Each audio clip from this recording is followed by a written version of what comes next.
Olá pessoal, aqui é a Djanilda Ferreira. Hoje não sou eu que vou mostrar para vocês como fazer o artesanato.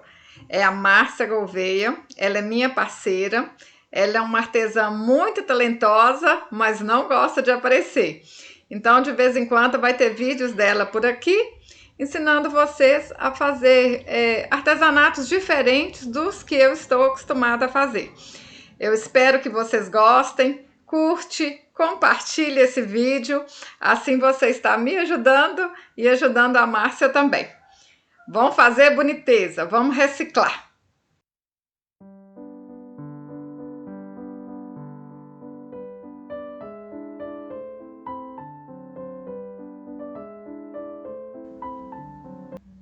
Pessoal, para ativar as legendas do vídeo, clica aqui, ó, nessa engrenagem.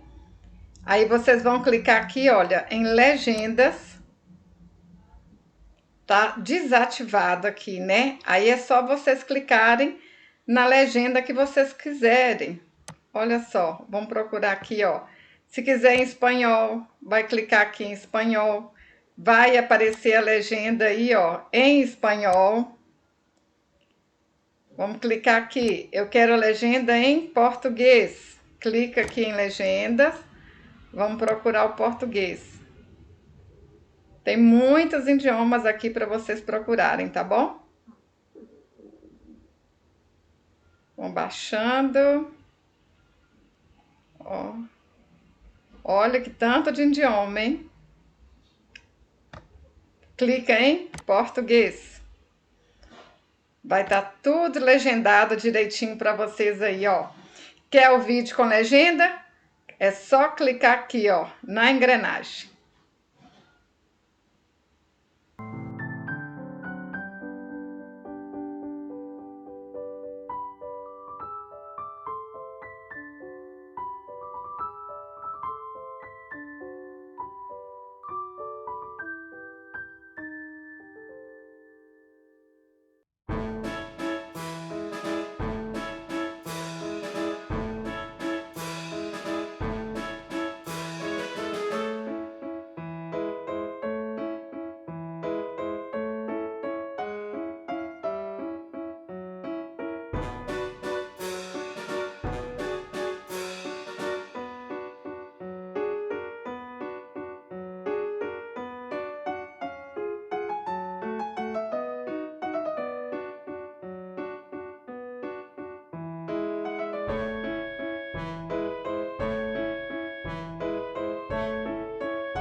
Pessoal, a Márcia é muito talentosa e ama reciclar.